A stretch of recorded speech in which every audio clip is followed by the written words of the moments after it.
So a new study by the Human Sciences Research Council has revealed a worrying trend. Public trust in the South African Police Service has reached an all-time low. Let's take this further with the lead and research director in the Developmental, Capable and Ethical State Research Division at the Human Sciences Research Council, Dr. Benjamin Roberts. Good to have you on the program this evening, sir. Thank you for your time. Let's start with the reasons why trust in the South African Police Service, as per your research, has now reached an all-time low. That's looking at a period of 27 years.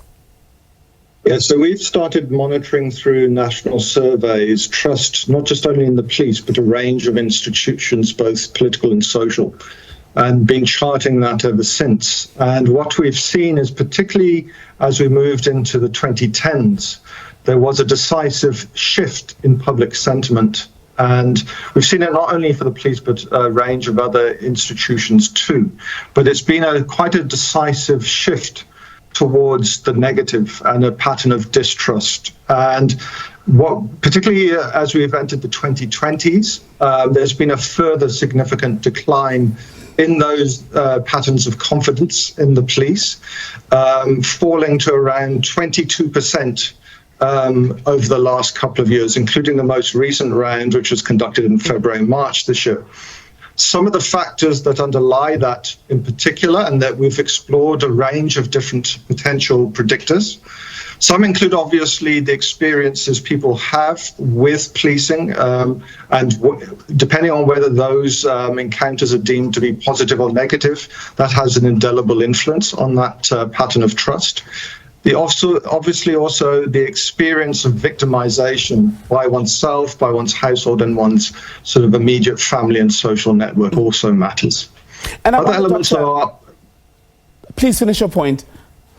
Yeah, I think other elements relate to the way the police conduct themselves, their perceived fairness, their perceived effectiveness in fulfilling their mandate to the public, as well as how they handle particularly high-profile incidents. And that, particularly if it doesn't go well, such as cases like Marikana, the policing of the 2021 social unrest in KZN and parts of Gauteng.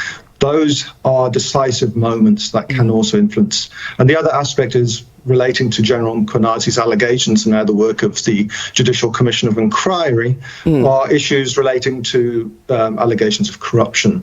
And perceptions of corruption amongst the public can really have a strong impact, and particularly following the state capture, that's part of the reason why we've seen this quite significant sort of disjuncture with regard to patterns of trust in the police and other political institutions. And which has been more damaging as far as public confidence or trust in the police service in South Africa? Has it been personal experience, i.e. people who've made a call in an emergency to their local police station and help either did not arrive or arrived too late or weren't satisfied with the way in which police investigated a matter they'd reported?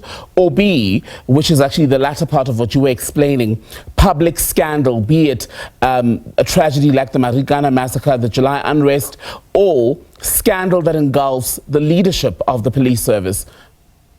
What we're finding is actually all those elements have quite a strong predictive effect. So the aspects relating to personal experiences and interactions, also the high visibility aspects we're quite surprised how decisive an impact it has.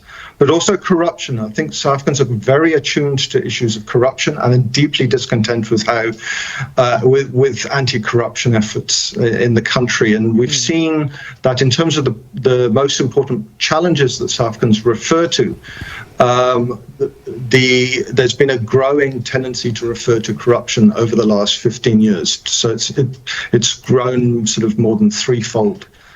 So I think those concerns and issues combine to form the context of declining patterns of trust.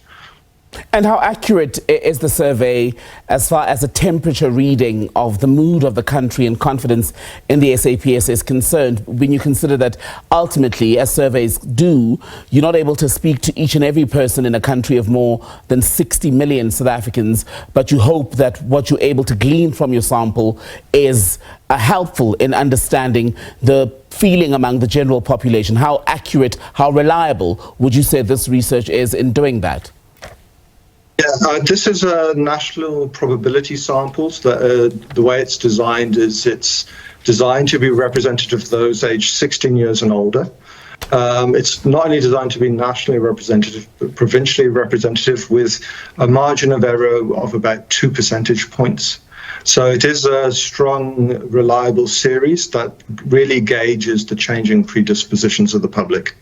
I think it's just important to say that the work of the Judicial Commission of Inquiry now comes at a time where we've experiencing the lowest levels of confidence we've seen post 94 in the SAPS and other institutions. Mm-hmm. So the outcomes of the Commission, the implementation of its recommendations, matter fundamentally to the public. The public wants accountability as a way of promoting and restoring confidence in the badge. Right. And just on that point, one of the things you say, in fact, in conclusion, is that the survey results suggest the following, that we need to, for instance, do away with the excessively hierarchical culture within the police service, promote competent and ethical leadership, as well as strengthen other parts of the overall police system.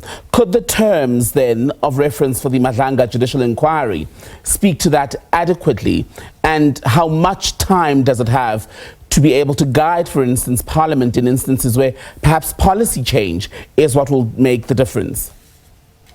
Yeah, I think this is broader than just the immediate issue that the Commission has to deal with. I think it speaks to general policing culture in the country and the way the police are configured, and it's about the kind of ethos by which they both the top brass as well as the ordinary members of the police, the rank and file, deal with policing issues on a day-to-day basis. The public wants transparent, accountable policing that is not paramilitaristic in character and that does not gravitate towards excessive use of force, and also that is doesn't get broiled in corruption scandals. Just on that point, Dr. Roberts, pardon me, we're out of time, but if you can in 30 seconds, on the issue of the public preferring a less militaristic approach by the SAPS, it's actually gaining praise for the work being done by police in KwaZulu-Natal, where suspected criminals are killed in shootouts. How do you balance that praise, that public sentiment that favors that approach to dealing with suspected criminals, and what you have then found in the survey? Yeah, what we found over time, I mean, there have been periods where we've had quite, the shoot-to-kill rhetoric coming through in policing culture, even at a ministerial or commissioner level. And while that resonates with the public's desire for swift action and decisive action, ultimately, it doesn't shift the needle much in terms of trust. And also, when people see that, the kind of impacts of paramilitaristic policing, it also creates a backlash. So that form of aggressive policing is certainly, although it sounds good to certain segments of society because it meets that desire for swift action, ultimately it doesn't pass public judgment in terms of its efficacy. Dr. Benjamin Roberts, good to talk to you from the Human Sciences Research Council. Thank you for your time.